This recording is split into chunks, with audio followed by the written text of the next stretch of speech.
स्वागत है एक बार फिर से आप लोगों का क्लास 10th के मैथ के इंपॉर्टेंट क्वेश्चन की सीरीज लेके मैं आया हूँ, जो आपके लिए बहुत ज्यादा उपयोगी साबित होंगे आने वाले बोर्ड एग्जाम्स के लिए। जितने भी मैं क्वेश्चन आपको बताऊंगा, आप केवल बस उन सारे क्वेश्चन की प्रैक्टिस कीजिएगा, उसके अलावा कुछ और देखने की आपको जरूरत नहीं है। लगभग 99.99% चांसेस है कि क्वेश्चन इसी से आएंगे, इससे बाहर से नहीं आएंगे, और उसके सोल्यूशन भी मैं आपको साथ साथ ही बताते चलूंगा। तो चलिए शुरू किया जाए। जैसे देखिए पहला क्वेश्चन आपके सामने है, और ये पेपर में लगभग आपके कई सालों में लगभग 6 नंबर का पूछता है। कितने नंबर का क्वेश्चन पूछता है ये? 6 नंबर का। क्वेश्चन क्या है? बोला है कि दो संख्याओं का योग 8 है तथा उनके व्युत्क्रमों का योग 8 बटा क्या है? 15 की संख्या ज्ञात करनी है। तो इस क्वेश्चन को करने का तरीका समझिए। ये सब सारे क्वेश्चन वही बच्चे कर पाते हैं जिनको मैथ का कॉन्सेप्ट एक एक वर्ड जो यहाँ पे लिखा हुआ सबका मतलब अगर पता है तभी। तो चलिए मैं बताता हूँ कैसे करेंगे सिर्फ क्वेश्चन को। देखो यहाँ पे क्या दिया, पहले दो संख्या, तो मतलब कि यही दोनों संख्या आपको ज्ञात करनी है। तो सबसे पहले आप क्या करिए, मान लीजिए कि माना पहली संख्या क्या है आपकी? x है। एकदम बढ़िया से लिखेंगे सुंदर सा, पहली संख्या x तथा दूसरी संख्या क्या हो जाएगा? y। ठीक, इतना काम आपको करना है। संख्या वाला कोई सा भी क्वेश्चन आएगा आपको यही काम करना है। पहली संख्या को x मान लीजिएगा, दूसरी संख्या को y। और आगे चलो आप क्वेश्चन पढ़ते हैं। कह रहा है कि दो संख्याओं का योग 8 है। संख्या आपके पास कौन कौन सी है? एक x है, दूसरा क्या है? y। इन्हीं का योग बोला है कितना है? 8। तो लिख देंगे कि x plus y equal to कितना हो जाएगा? 8। समीकरण नंबर पहला समीकरण बन गया।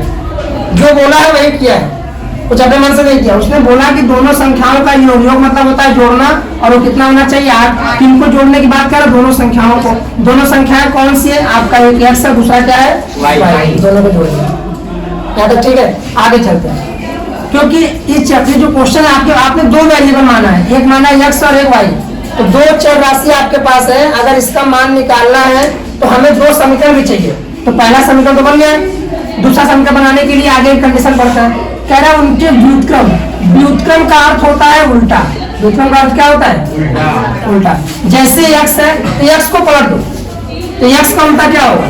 मैं लिख देता हूं, मैं पहली संख्या का व्युत्क्रम। बढ़िया से ऐसे ही आप बोर्ड के पेपर में लिखेंगे, पहली संख्या का व्युत्क्रम। पहली संख्या आपकी क्या है? x है। इसका व्युत्क्रम करेंगे तो अपॉन में अगर कुछ नहीं तो क्या मानते? 1 है ना, तो इसको उल्टा करेंगे तो क्या हो जाएगा? 1/x। इसी तरह दूसरी संख्या का व्युत्क्रम क्या हो जाएगा? 1/y। ठीक, तो व्युत्क्रम हो गया। फिर क्या है? व्युत्क्रमों का योग।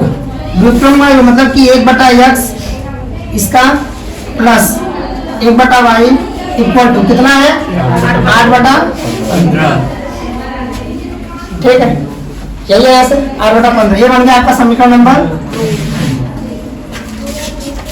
समीकरण 1 से क्या हो सकता है? समीकरण 1 से अगर हम देखें तो x plus y equal to 8 है। तो यहाँ से चाहे x की वैल्यू निकाल लो या y की। तो चलो मैं y की वैल्यू निकालता हूँ। तो y इक्वल टू क्या हो जाएगा? 8। ये प्लस x उधर जाएगा तो क्या हो जाएगा? Minus x। मतलब y की वैल्यू कितनी आ गई? 8 माइनस x। और इसको उठा के कहाँ रखेंगे? समीकरण 2 में। जिससे आप निकाले हैं उसमें नहीं रखेंगे। पहले से आपने मान निकाला y का, अब इसको उठा के कहाँ रख देंगे? समीकरण 2 में। तो लिख दें यहाँ पर समीकरण 2 में, समीकरण 2 में y का मान रखने पर, y का मान क्या करने पर? रखने पर। समीकरण 2 क्या है? 1/x प्लस 1/y की जगह क्या रखेंगे? 8 माइनस x बराबर 8/15। अब कई बच्चे यहाँ तक तो कर लेते हैं, लेकिन उसके बाद इसको सॉल्व करने में प्रॉब्लम आती है। तो इसको सॉल्व कैसे करेंगे? देखो, अगर नंबर होता तो आराम से एलसीएम लेके अपना जोड़ घटा लेते, लेकिन यहाँ पर नंबर नहीं। यहाँ पर क्या है? एक जगह x है, दूसरी जगह क्या है? 8 माइनस x। ये और आसान होता है, नीचे वाले का मल्टीप्लाई कर दो, मतलब कि x इंटू 8 माइनस x है ना। और इसको उठा के यहाँ भेज दो, इसको उठा के मतलब यहाँ वाले का गुणा इसमें कर दो, यहाँ वाले का गुणा किसमें कर दो? इसमें। तीसरा गुणा, समझे?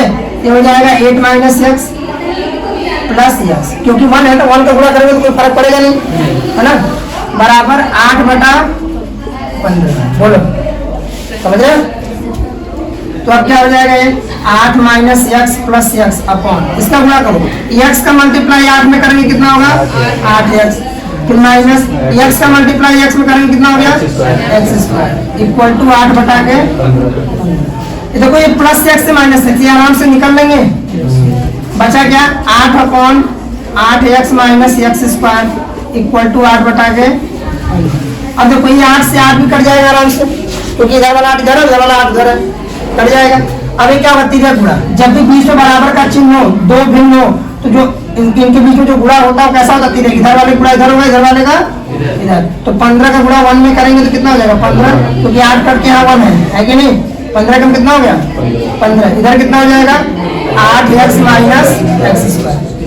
अब ये सबको उधर लाते हैं तो माइनस एक्स स्क्वायर इधर आएगा तो क्या होगा प्लस एक्स स्क्वायर, ये प्लस 8x इधर आएगा तो माइनस 8x, अब प्लस 15 बराबर 0। अब इसका क्या करेंगे हम लोग गुणनखंड करेंगे। क्या करेंगे गुणनखंड कैसे करते हैं, जो नंबर यहाँ पर है और जो नंबर यहाँ पे कुछ नहीं तो क्या मानेंगे 1 है, इसका आपस में क्या करेंगे मल्टीप्लाई, मतलब गुणा करेंगे। 15 का 1 को गुणा करेंगे कितना हो जाएगा 15 आएगा।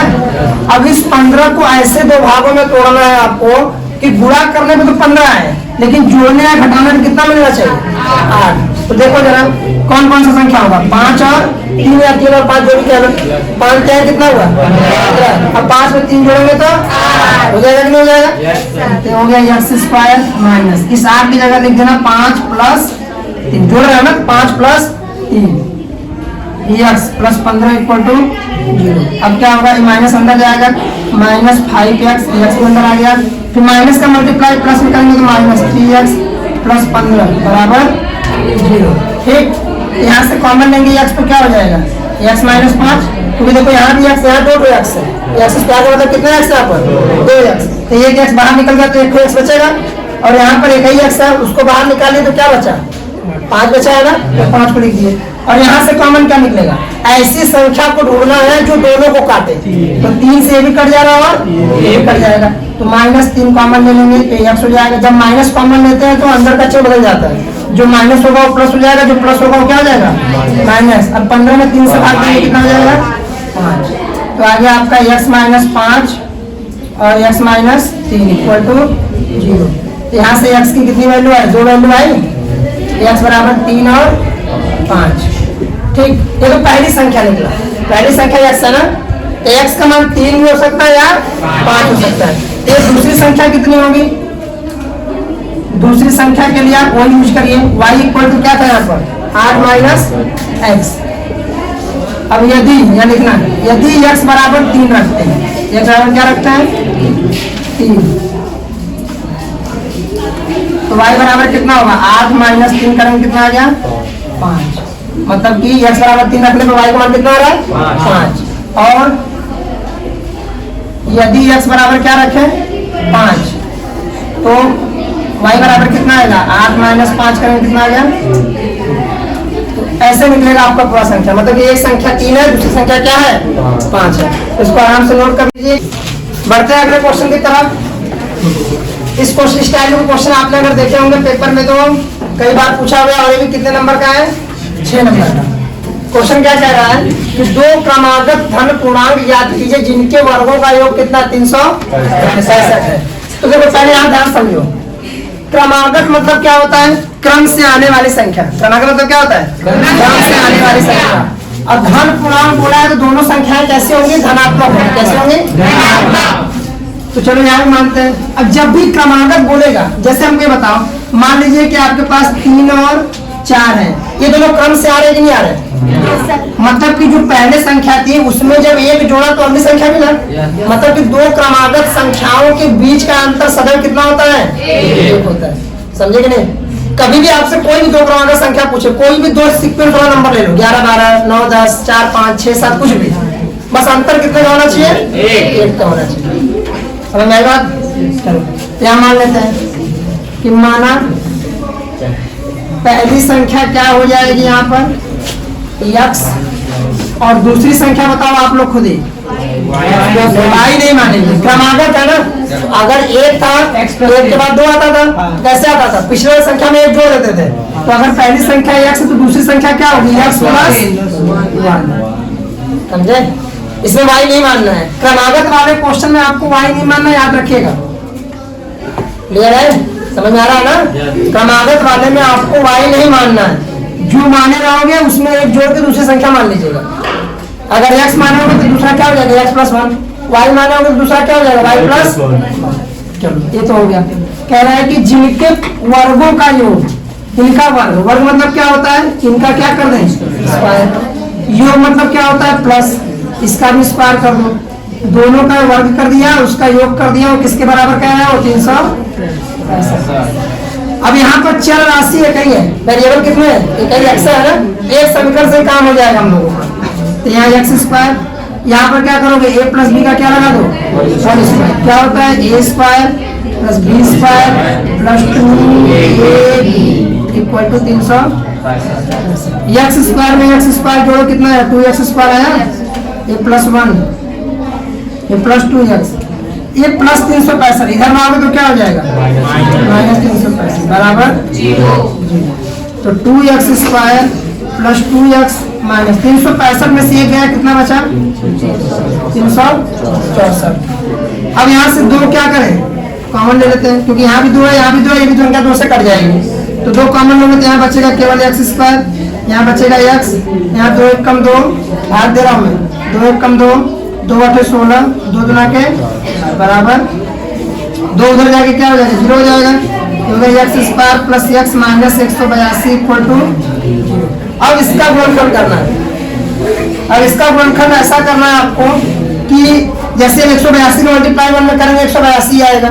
अब इसको ऐसे दो पार्ट में तोड़ना है कि जोड़ने या घटाने में कितना मिले? 1 मिले। तो कौन सी संख्या हो सकती है? 14 और 13 है क्या?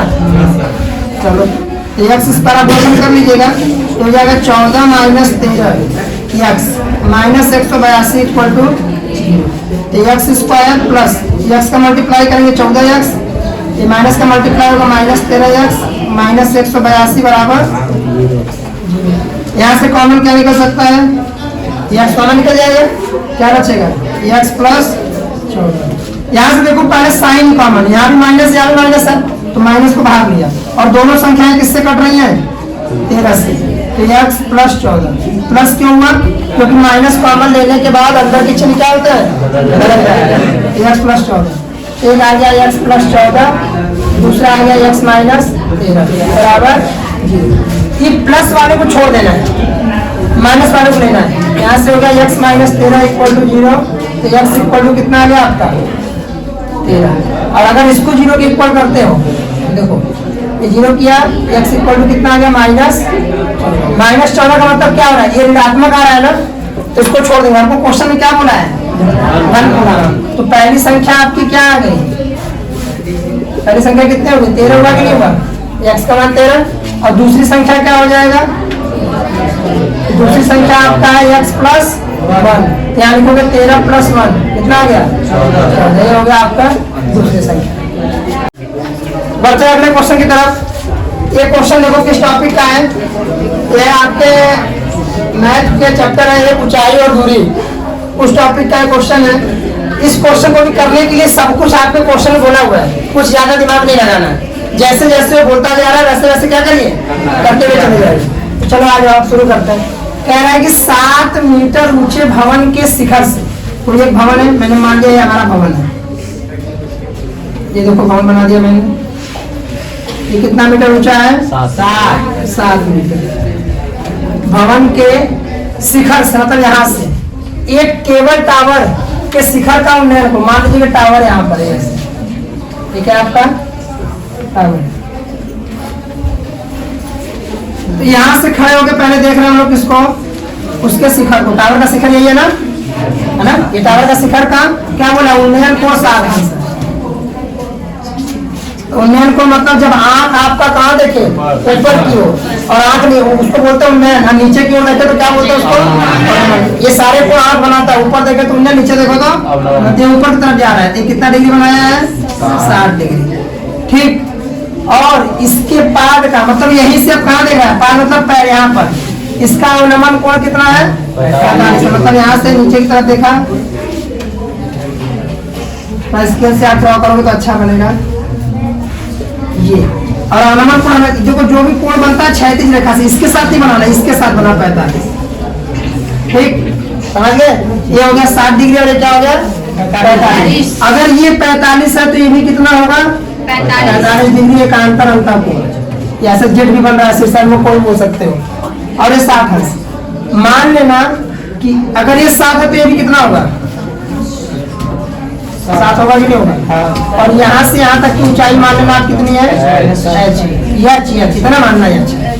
ये होगा, नाम दे दो A B C D और A E। अब देखो किसको आपने h माना है, h किसको माना है C को माना है ना। क्या लिख देना कि माना C बराबर क्या है h। और टावर की ऊंचाई कितनी है, टावर की ऊंचाई पूरी h है और 7 है, मतलब h प्लस 7 है ना। टावर की ऊंचाई कितनी है h प्लस 7। और इसको डिस्टेंस मान लो नीचे वाला यहाँ से यहाँ तक का x कितना मान लें h लिखना है भी। तथा सी एस तथा ए बी बराबर क्या है आपका x। अगर ए बी x है तो इसके सामने वाली भुजा यही है ना। अगर ये x ऐसा कहने कि मतलब घर ऐसे फैल गया होगा भाई, जैसे नीचे का वैसे ऊपर में होगा। तो अगर ये x है तो ऊपर यहाँ वाली डिस्टेंस भी कितनी होगी आपकी x, मतलब कि ए बी x है तो डी सी भी आपका कितना होगा। सारा काम कर दिए। अब चलते हैं, अब त्रिभुज ले लो पहले। यही 2 ट्रायंगल आपके पास है, एक ये वाला है और एक नीचे वाला है। तो पहले स्टिक ले लो ए डी बी, त्रिभुज ए बी डी में आप ए डी बी में इसको देखो, इस वाले को यही है ना। यहाँ पर ये देखो ये क्या ए एंगल दिया है। आधा काम आपका डायग्राम बनाते ही हो जाएगा, उसके बाद केवल tan का फॉर्मूला यूज करना है। कोई मित्र आपने पढ़ा होगा sin cos tan cos, केवल tan की जरूरत पड़ेगी। तो tan 45 यही एंगल ना tan 45। और tan थीटा का फॉर्मूला क्या होता है लंब बटा के आधार। कौन लंब बटा के आधार। इसके सामने वाली भुजा क्या होगी लंब। लंब कितना आपका एडी, आधार कितना आपका ए बी। तो tan 45 की वैल्यू कितनी होती है 1। एडी कितना है 7, ए बी कितना है आपका x। तो यहाँ से x बराबर कितना आ गया 7 मीटर, x की वैल्यू आ गई। ठीक, अब x निकल गया। दूसरा ट्रायंगल ले लो। दूसरा ट्रायंगल कौन सा होगा DEC, त्रिभुज DEC। यहाँ से क्या होगा, अब जो ये वाला एंगल है तो tan 60 कितना करेंगे tan 60। उसके सामने वाली भुजा क्या होगी लंब होगी, है कि नहीं। तो लंब कितना होगा यही होगा ना EC, EC अपॉन आधार कितना यही है CD, BC या CD जो भी कह लो। और tan 60 का मान कितना होता है √3। EC कितना हो गया आपका H, DC कितना हो गया x। यहाँ से h बराबर कितना आ गया x कौड़ी में 3 आया और x का मान कितना निकाले आप 7 मीटर। 7 मीटर तो उसको उठा के यहाँ पर रख दो। h बराबर कितना आ गया 7 यूनिट में 3 मीटर। ये h आ गया। लेकिन ये मीनार की ऊंचाई नहीं है या टावर की ऊंचाई नहीं, उसमें क्या पूछा है केवल टावर की ऊंचाई बतानी है, मतलब यहाँ से यहाँ तक क्या है। तो मैंने अपने यहाँ पे लिखा है ना टावर की ऊंचाई कितना है h प्लस 7। हाँ क्या लिखोगे टावर की ऊंचाई बराबर h प्लस 7। h का मान कितना निकाले हो 7 कौड़ी में 3 ये प्लस 7। यहाँ से 7 क्या करोगे कॉमन ले लो, क्या बचेगा √3 + 1 मीटर। ये आ गया आपका आंसर। बढ़ते अगले क्वेश्चन की तरफ। इस क्वेश्चन को देखिए, द्विघात समीकरण √3x² - 11x + 8 √3 बराबर 0 के मूल ज्ञात कीजिए। मूल मतलब क्या होता है x का ही मान निकालना है। क्या निकालना है x का मान। और आपने इस चैप्टर में मूल निकालने की 3 विधियां होती है, जिसमें से 2 ही आपने पढ़े होंगे। एक पढ़ा होगा आपने गुणनखंड विधि और दूसरा पढ़ा होगा श्रीधराचार्य के सूत्र द्वारा, या इसको द्विघात समीकरण का सूत्र भी बोलते हैं, है ना। तो सूत्र सही करते हैं ज्यादा आसान रहेगा। तो √3x² - 11x + 8 √3 बराबर 0। इसको सबसे पहले तुलना करा दो किससे ax² + bx + c बराबर 0 से। क्या किया आपने तुलना करा दिया। तुलना मतलब कंपेयर कर दिए। तो देखो यहाँ भी x² यहाँ भी x², तो a की वैल्यू कितनी निकल के आ जाएगी रूट में 3। यहाँ x यहाँ x, b की वैल्यू कितनी हो जाएगी माइनस 11 चिन्ह के साथ रखना।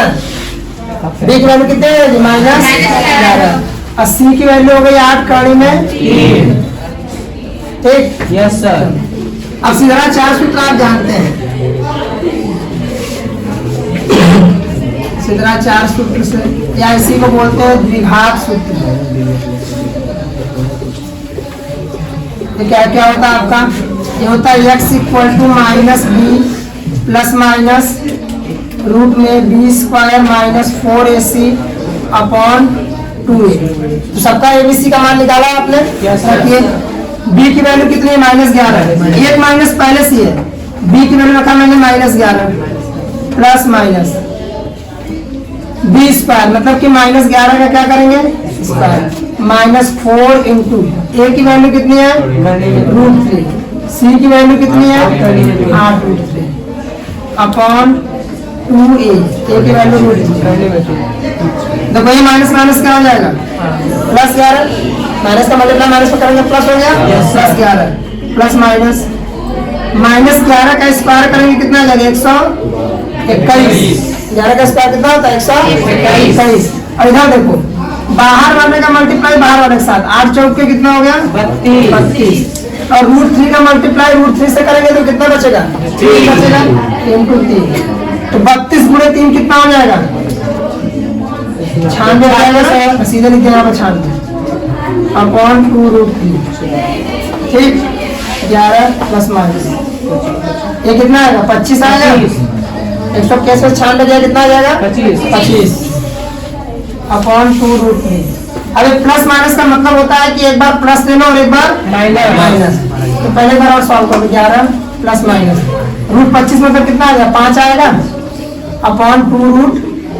तो x के 2 मान होंगे क्योंकि द्विघात समीकरण पढ़ रहा है, तो यहाँ पर क्या करो एक बार प्लस को ले लो, 11 प्लस 5 बटा के 2√3 और एक बार माइनस ले लो 2√3। तो 11 और 5 कितना हो गया 16 बटा के 2√3, और 11 में से 5 गया 6 अपॉन 2√3। तो 2 1 कम 2 2 8 है 16, 2 1 कम 2 2 क्या है 6। तो x के 2 मान कौन कौन से आ गए 8 बटा के √3, और इस 3 को देखो क्या लिख सकते हैं √3 इंटू √3 लिख दें, यस सर। एक को कट गया क्या बचा √3, यही आएंगे इसके 2 में, 8 बटा कड़ी में 3 और कड़ी में 3। चलिए बढ़ते हैं अगले क्वेश्चन की तरफ। और जितने भी क्वेश्चन मैंने अभी तक आपको बताए हैं, अगर उसका आपको सॉल्यूशन चाहिए, उसके सॉल्यूशन का पीडीएफ चाहिए, तो आप उसको टेलीग्राम के चैनल पे जाके देख सकते हैं, जिसका लिंक आपको डिस्क्रिप्शन में दिया रहेगा। वहाँ पे जितने भी वीडियो में बताऊंगा, जितने भी क्वेश्चन बताऊंगा, उस पूरे का क्लास नोट्स टाइप का आपको पूरा पीडीएफ मिलेगा सॉल्यूशन सहित। तो आप वहाँ से उसकी भी हेल्प ले सकते हैं, यहाँ से समझ लीजिए। अगर नोट्स बना पा रहे हैं पॉज करके वीडियो तो अच्छी बात है, नहीं तो आप खुद वहाँ से भी पीडीएफ का प्रिंट आउट चाहे उसको देख के वहाँ से आप क्या कर सकते हैं लिख सकते हैं। तो चलिए बढ़ते हैं इस क्वेश्चन की तरफ। क्वेश्चन है आपके पास 2 बिंदु दिया है, 2, -3 और -4, 6। तो पहले एक रेखा आगे बोला है रेखाखंड, क्या बोला आगे रेखाखंड।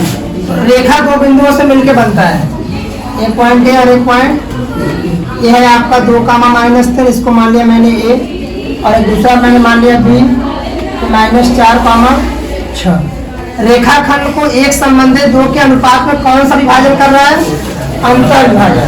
किस चैप्टर का क्वेश्चन है निर्देशांक ज्यामिति का, तो इसको अंतर विभाजन करना मतलब कोई पॉइंट पी है जिसका निर्देशांक x, y है, वो इसको एक संबंधित 2 के अनुपात में क्या किया बांट दिया। मतलब यहाँ पे m की वैल्यू क्या हो गई 1 और n की वैल्यू कितनी हो गई 2। आपने अंतर विभाजन में पढ़ा होगा कि इसका निर्देशांक निकालने के लिए अंतर विभाजन सूत्र आप जानते हैं, मैं फिर भी लिख देता हूँ एक बार कि x बराबर होता था mx2 plus mx1 upon m plus n, या हो सकता है आपने m1x2 plus m2x1 upon m1 plus m2 पढ़ा होगा, जो भी पढ़ा होगा देख लीजिएगा उसके हिसाब से। और y इक्वल टू होता है my2 plus ny1 upon m plus, देखो इसको बोलते हैं x1, y1, और ये क्या है आपका x2, y2, और ये m हो गया, अरे क्या हो गया आपका m। तो रखें m की वैल्यू कितनी आपको दिख रही है 1, और x2 कितना है -4, प्लस n की वैल्यू कितनी है 2, और x1 कितना है 2। अपान में m प्लस n, तो 1 प्लस क्या कर देंगे 2 कर देंगे। इसको सॉल्व करेंगे कितना आ गया -4 प्लस 2 गुना के 4, 2 1 कितना हो गया 3। ये -4 और +4 कैंसिल होकर कितना हो गया 0/3। सॉल्व करेंगे कितना आ जाएगा 0, मतलब कि x की वैल्यू कितनी आ गई आपके पास 0 आ गई। उसी तरह y का निकालिए my2 1 इंटू y2 की वैल्यू कितनी है 6 प्लस n की वैल्यू 2 है, y1 कितना है -2 अपॉन 1 + 2, ये हो गया 6 - 6 अपॉन, ये भी 0 आ जाएगा कि नहीं बताओ। मतलब कहने का क्या कि जो बिंदु इसको 1 और 2 के अनुपात विभाजित कर रही है उसका निर्देशांक कितना है 0, 0 या मूल बिंदु भी इसको बोल सकते हैं।